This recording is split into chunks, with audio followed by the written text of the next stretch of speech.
एक दिन उस गौरैया ने 2 अंडे दिए। सुबह हो गई है, मैं दाना चुग कर आती हूँ, तब तक मेरे अंडे यही हैं। यहाँ भला किसको पता मैंने 2 अंडे दिए हैं।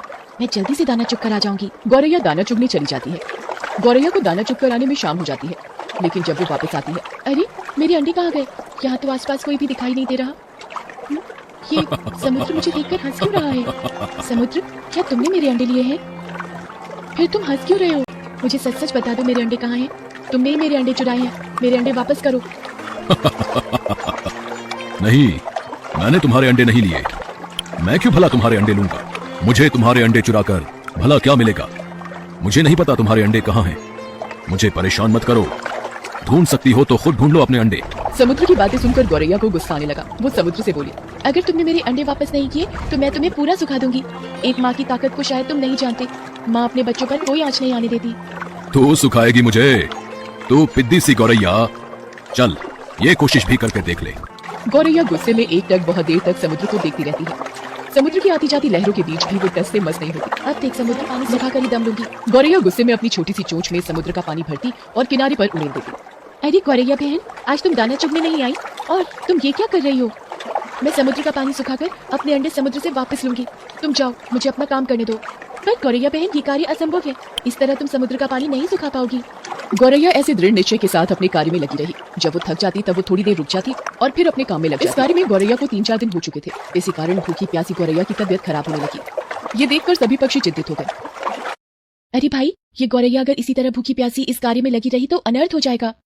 चिंता की बात तो है, हमें गरुण देव के पास चलकर सहायता मांगनी चाहिए। क्या बात है? सब ठीक तो है?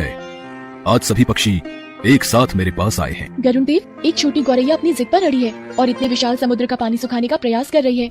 इसी वजह से गौरैया का स्वास्थ्य भी गिर रहा है। गरुण देव, गौरैया की मदद कीजिए। गरुण देव पक्षियों की प्रार्थना सुनकर समुद्र तट पर गौरैया के पास जाते हैं। गौरैया, मेरी चोंच थोड़ी बड़ी है, क्या इस कार्य में मैं तुम्हारी कुछ सहायता करूं? नहीं गरुण देव, आप मेरी वजह से परेशान मत होइए। ये मेरी लड़ाई है, मैं इसे खुद लड़ूंगी। मुझे किसी की मदद नहीं चाहिए, मैं ये कार्य खुद कर लूंगी।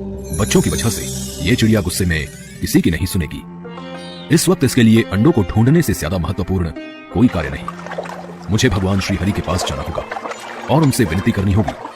अब वही कुछ कर सकते हैं। पक्षियों के राजा गरुड़ देव भगवान विष्णु के पास गए और प्रार्थना की। हे नारायण, आपकी जय हो। आओ पक्षीराज गरुड़ देव, किस कारण से आना हुआ? हे प्रभु, आप सृष्टि के रचयिता हैं। अब आप ही कुछ चमत्कार कर सकते हैं। ये नन्ही गौरैया जिद में आकर समुद्र का पानी सुखाने की ठान बैठी है। संभव नहीं जो कि गरुड़ देव, ये गौरैया कितने विश्वास के साथ निरंतर अपना कार्य कर रही है। मैं इसकी दृढ़ता देखकर अति प्रसन्न हूँ। हे समुद्र देव, आप पीछे हट जाइए और गौरैया को अपने अंडे लेने दीजिए। आज एक माँ अपने बच्चों की रक्षा के लिए कोई भी जोखिम उठाने के लिए तैयार है, इसलिए मैं गौरैया के साथ हूँ। आपको पीछे हटना होगा और गौरैया के अंडे उसे लौटाने। जो आज्ञा प्रभु। भगवान विष्णु की आज्ञा अनुसार समुद्र पीछे हट गया और गौरैया ने अपने अंडे निकाल लिए। गौरैया, मुझे माफ कर दो, आज तुम्हारा विश्वास जीत गया।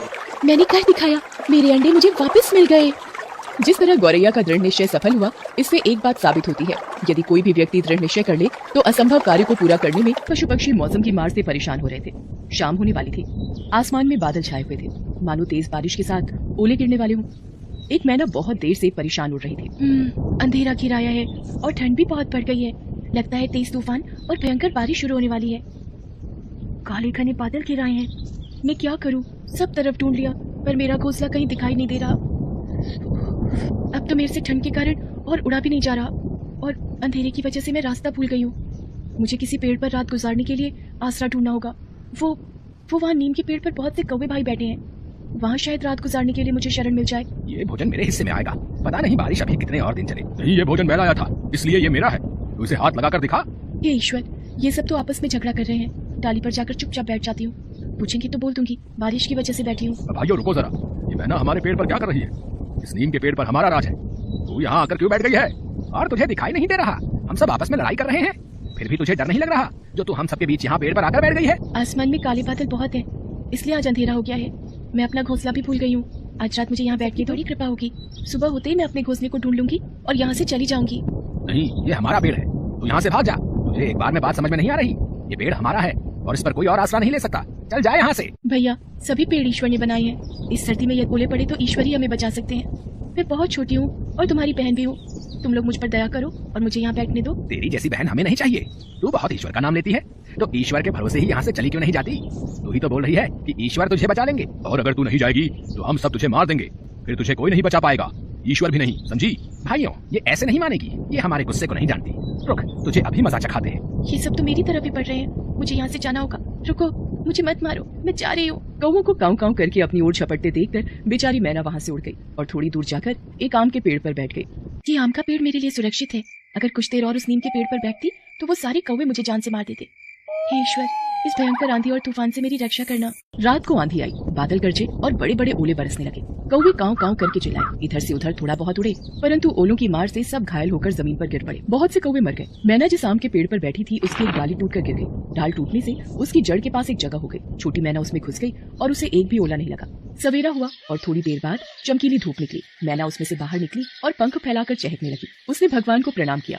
हे ईश्वर, आपका बहुत बहुत शुक्रिया। आपने मेरी जान की रक्षा की। अब मैं अपना घोंसला ढूंढने में सक्षम हूँ। अरे ये क्या? ये तो वही नीम का पेड़ है जिस पर रात में मैंने शरण मांगी थी। ओह, ये कुछ कौवे तो मर चुके हैं और कुछ घायल अवस्था में है। कौवे भैया, आप ठीक तो हो? ये लो, थोड़ा सा भोजन खाकर पानी पी लो, तुम्हें राहत मिलेगी। अब मैना बहन, तुम वही हो ना जिसने रात में हमसे शरण मांगी थी, पर हमने तुम्हें भगा दिया था। फिर तुम कहाँ बैठी थी? तुम्हें ओलों से किसने बचाया? मैं आम के पेड़ पर अकेली बैठी भगवान से विनती करती रही और भगवान ने ही मेरी मदद की। और मैना सारी बात कौवों को बताती है। मैना की ये बात सुनकर कौवों को अपनी गलती का एहसास होता है। मैना बहन, हमने तुम्हारे साथ गलत किया, जिसकी सजा हमें अपने कुछ भाइयों को खोकर मिल गई। हमने मुसीबत में तुम्हारी सहायता नहीं की, फिर भी आज तुम हमारे लिए भोजन और पानी लेकर आई हो और हमारी मदद कर रही हो।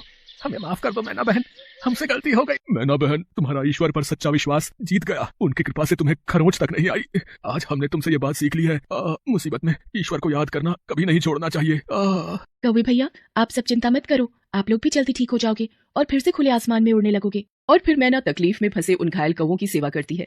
और जब वो सब कौवे स्वस्थ हो जाते हैं तो वो मैना को धन्यवाद देते हैं। उसके बाद मैना खुशी खुशी अपने घोंसले में रहने चली जाती है। सही कहा है, दुख में पड़े असहाय प्राणियों और जीव जंतुओं को ईश्वर के सिवा कोई नहीं बचा सकता। जो भी ईश्वर पर विश्वास करता है और ईश्वर को याद करता है, ईश्वर सभी मुसीबतों में उसकी सहायता अवश्य करते हैं और उसकी रक्षा करते हैं। और हमें सदैव मुसीबत में पड़े लोगों की मदद करनी चाहिए।